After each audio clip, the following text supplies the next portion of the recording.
From the most ancient times and people, the book of Genesis now leaps forward in history to those first great heroes of the Israelite nation.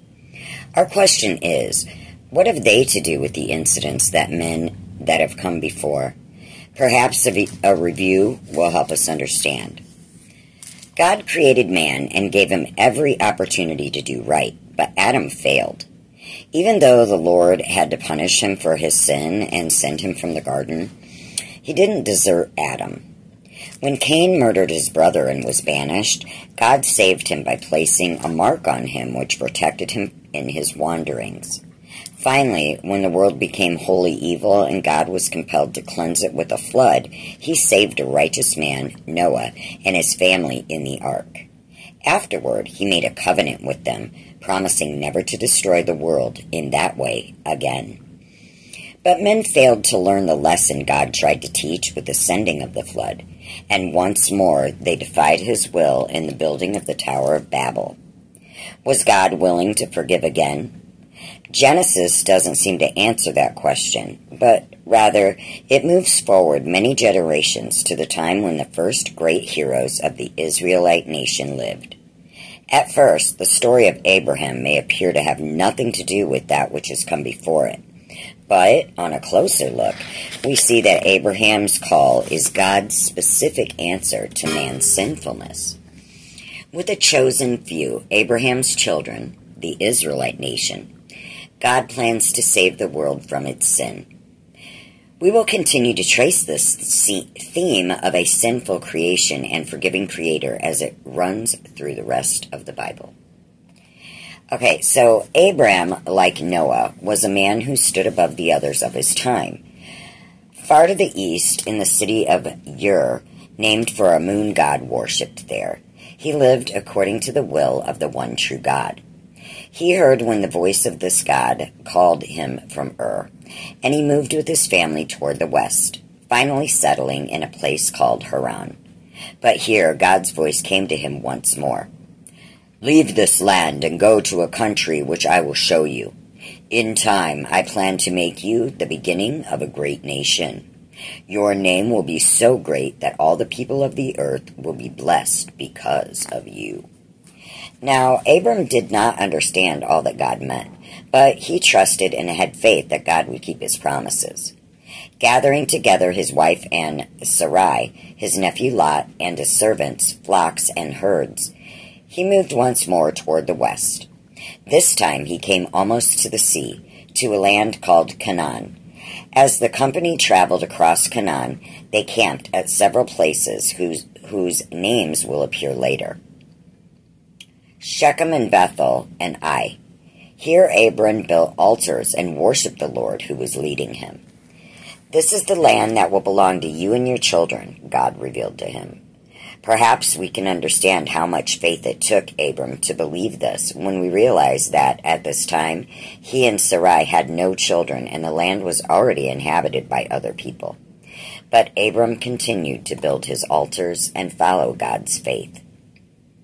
In his journeyings in the countries bordering the Great Sea, Abram spent a time as far as South Egypt, but eventually he came back to the land God had spoken of in his promise.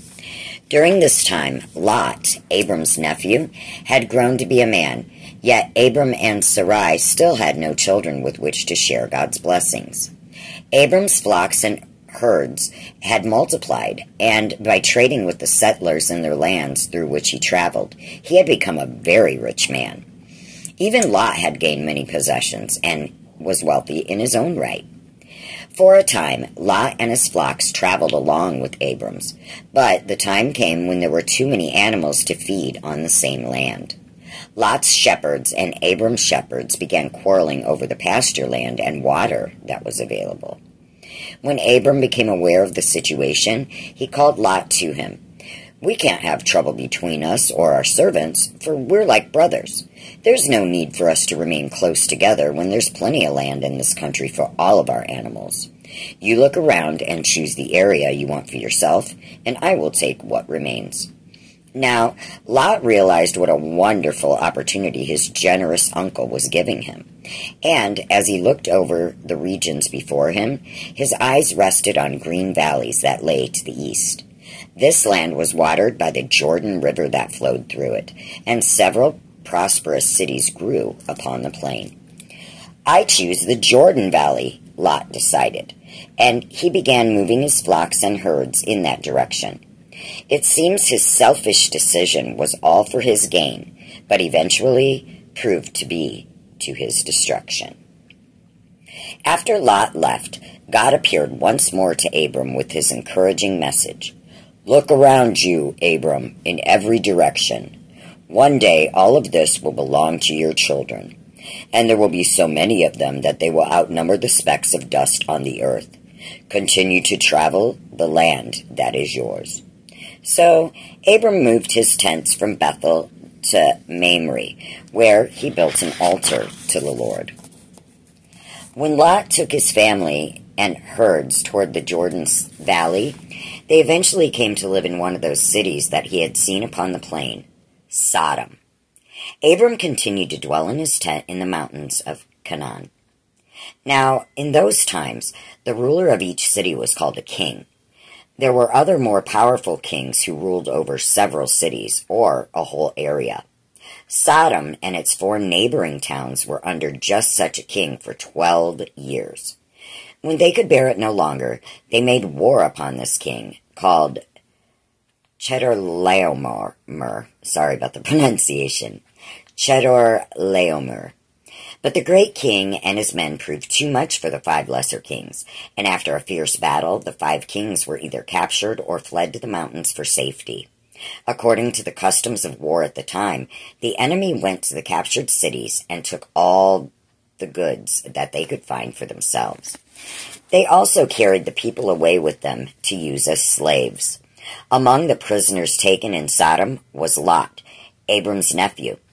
One man who was able to escape the plundering soldiers ran into the hills to tell Abram of the bad news concerning Lot. When Abram heard of it, he gathered together 318 men from his own company to lead in pursuit of King Chedorlaomer. This gives you some idea of what a wealthy man Abram was, since he had over 300 hired men and servants. Down where the Jordan River begins, Abram and his men overtook the enemy king in the night and forced him and his men to flee far into the mountains, leaving behind the loot from their battle. This, along with Lot and the other prisoners, Abram gathered up to return to the king of Sodom. News of Abram's victory traveled quickly, and dignitaries came out to meet him on his way home. Among these was the king of Salem, probably Jerusalem. This king, called Melchizedek, was a priest in the true God whom Abram worshipped. He blessed Abram and fed him in return. Abram gave him part of the goods he had captured. Then the king of Sodom came out to meet him. Rightfully, Abram could have kept all that he had taken from the enemy king, but he insisted that the king of Sodom take back that part that was his. He instructed the other small city kings to do the same. "I did not fight to become rich," Abram said. "Just leave me my men and what belongs to them." Then he retired once more to his hillside home. Here the Lord appeared to him and said, "Fear not, Abram. I will reward you for greatly serving me." But Abram had a question that had probably been haunting him for some time. "Lord God, what are you going to give me that I can keep? I have no children to whom I can give it. Will one of my servants be my heir?" God reassured him, "Your own son will be your heir. Look up at the stars overhead. You will have as many descendants as that." So Abram believed God, and God loved him for it. All right, guys, that's all I have for today's Bible reading. We will continue on the next episode. Thanks for listening. Blessed be.